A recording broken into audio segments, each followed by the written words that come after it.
J'ai eu mon premier téléphone quand j'avais 13 ans et à l'époque c'était pas des téléphones tactiles comme aujourd'hui, c'était des téléphones avec des touches. Et comme je suis je suis né en 98, je suis de ceux qui sont la dernière génération qui a vécu sans le téléphone.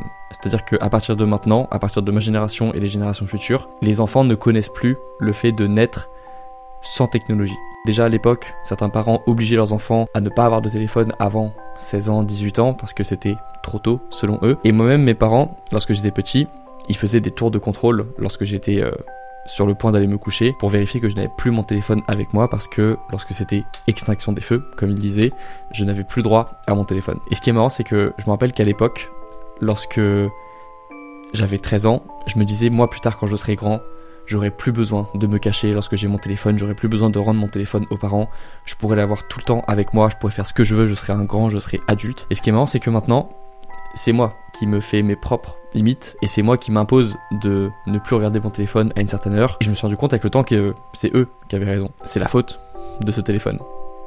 C'est lui qui est en grande partie responsable de nos problèmes. Et quand je repense à cette anecdote, déjà la première chose que je me dis, c'est que tu auras 26 ans plus vite que prévu, parce qu'aujourd'hui je me rends compte que j'ai le double de 13 ans et je l'ai pas vu passer. C'est vraiment passé comme ça. Je vous assure que on est tous dans le même bateau à ce stade-là et on est tous choqués parfois de l'âge que l'on a et de à quel point c'est passé vite. Et je trouve que ce qui me choque le plus, c'est aussi à quel point maintenant je peux dire ça s'est passé il y a 10 ans et je m'en rappelle très bien. Dans le sens où avant c'était ce qui s'était passé l'an dernier, où je me disais bah c'est passé vite l'an dernier, je me rappelle qu'encore il y a un an je faisais ci, je faisais ça. Maintenant je suis capable de dire ça s'est passé il y a 10 ans et je m'en souviens encore très bien, vraiment comme si c'était hier. Et les souvenirs que tu vis actuellement redeviendront plus tard des souvenirs très nostalgiques que tu auras. Mais le problème c'est que lorsque tu les vis, tu ne les vis pas avec nostalgie. C'est simplement lorsque tu y repenses qu'ils sont différents, ils ont un esprit différent. Mais quand tu le vivais au présent, tu n'étais pas nostalgique de ça. Tu avais hâte peut-être que le temps passe. Et maintenant tu les revis avec nostalgie, ces moments. Le téléphone en soi, c'est pas lui qui cause la comparaison. Ce qui cause la comparaison, c'est les réseaux sociaux. The human brain is not designed to absorb all of the world's breaking news, 24/7 emergencies injected straight into your skull with clickbait headline news. If you pay attention to that stuff, even if you're well-meaning, even if you're sound of mind and body, it will eventually drive you insane. Et à l'époque, avec les téléphones que j'avais, lorsque j'ai commencé à avoir un téléphone, il n'y avait que les avantages du téléphone. Il y avait le fait de pouvoir envoyer des messages, le fait de pouvoir appeler des personnes et le fait de pouvoir enregistrer des musiques. Et finalement, il n'y avait que le côté positif de la technologie. Le problème des réseaux, et c'est ce que j'appelle la métaphore de l'île déserte, c'est que on est tous des individus qui vivons sur notre propre île déserte. On a plus ou moins construit cette île déserte, on est plus ou moins content d'à quoi ressemble notre île déserte et cette île déserte, c'est notre vie. Parfois, on est content de comment on avance dans la vie, on se bouge un petit peu, on fait des efforts, on se dit que on est quand même une plutôt bonne personne, on a fait des progrès dans sa vie. Et puis un jour, au loin, on aperçoit l'île déserte d'une autre personne qui est beaucoup plus développée, beaucoup plus d'habitation, beaucoup plus de ressources. Et on se dit qu'on a raté notre vie.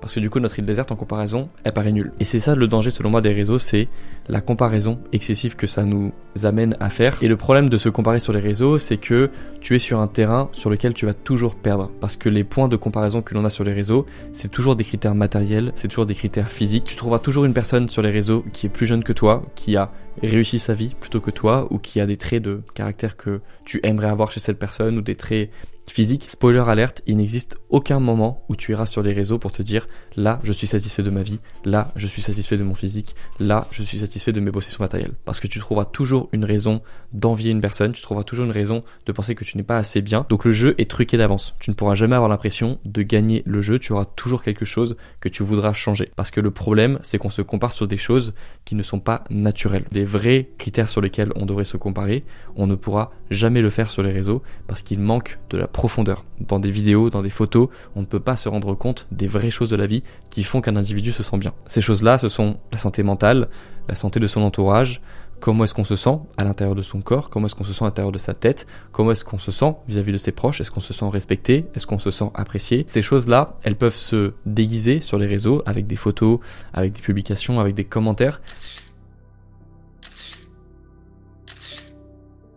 on ne pourra jamais savoir ce qui se passe réellement dans la vie des autres personnes, et tu l'as vécu toi-même, tu peux aussi très facilement masquer un mal-être, un sentiment négatif que tu ressens avec des photos qui semblent projeter une vie dans laquelle tu es heureux, projeter une vie dans laquelle tu te sens réalisé.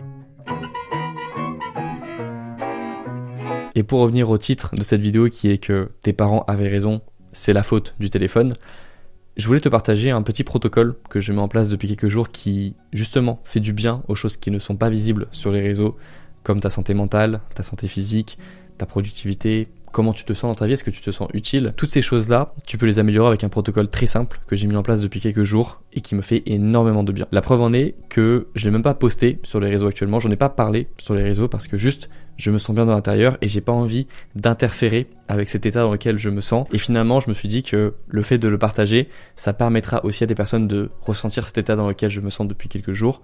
Et c'est quelque chose qui pourrait être positif globalement.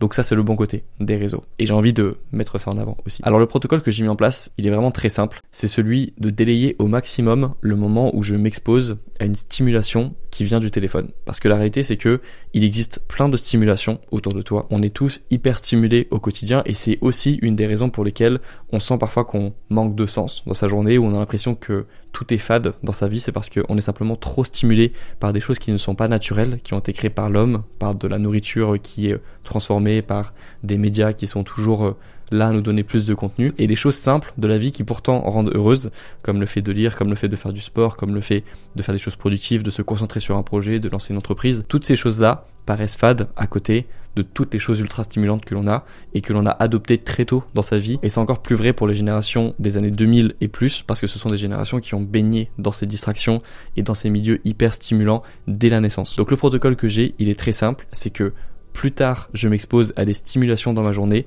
mieux je me sens dans ma journée. Autrement dit, mon but lorsque je me lève le matin, c'est de sortir du lit, de faire mon lit, d'aller prendre ma douche, de manger mon petit déjeuner qui est composé de 4 œufs, petite référence à la dernière vidéo, et de lire 10 pages d'un livre. Tout ça sans toucher à mon téléphone. C'est le protocole le plus simple que j'ai mis en place de ces dernières années et pourtant, il m'a apporté énormément de bienfaits sur la santé physique, sur la santé mentale, mais également sur l'aspect concentration. Je vous en reparlerai dans une prochaine vidéo parce que c'est vraiment un protocole qui peut t'aider à te concentrer mieux sur tes tâches, que tu sois étudiant, indépendant, professionnel et que tu dois te concentrer sur des tâches importantes. C'est vraiment un protocole qui m'a aidé à être beaucoup plus stable émotionnellement au cours de ma journée et qui me permet le soir de me sentir bien, de me sentir accompli et de pas avoir la sensation de m'être échappé au cours de ma journée et de m'être distrait pour éviter les actions importantes de ma journée. Actions importantes qui paraissent parfois trop difficiles, trop challengeantes lorsque dès le début de la journée, on s'est stimulé. Je sais pas vous, mais lorsque j'étais chez mes grands-parents par exemple, ou que je suis encore chez mes grands-parents parce que je continue de leur rendre visite, j'ai toujours l'impression que c'est plus facile de me concentrer là-bas. J'ai toujours l'impression que c'est beaucoup plus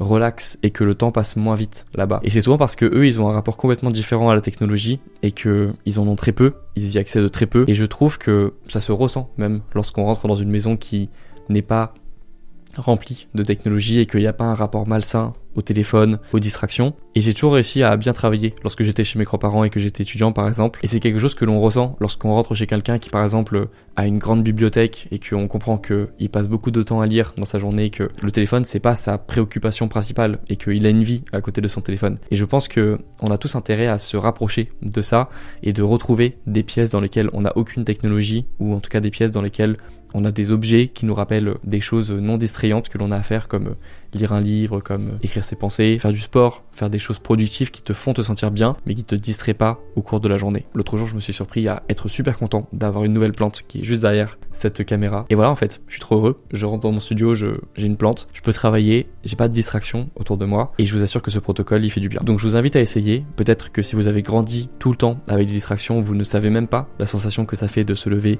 sans regarder son téléphone. Et si vous l'avez déjà vécu, cette sensation de se lever sans se demander ce qui se passe dans le monde, sans se demander ce qui se passe sur son téléphone, sans savoir si on a reçu des notifications, c'est peut-être des moments auxquels vous repensez avec nostalgie si vous faites partie de ma génération, et je vous invite à retrouver cette sensation. Je pense que mes parents vont regarder la vidéo et vont approuver également le fait que je m'applique ce protocole. En tout cas, cher papa et maman, si vous voyez cette vidéo, désolé d'avoir caché ma DS lorsque je faisais semblant de dormir. C'est vous qui aviez raison de limiter mon temps d'écran.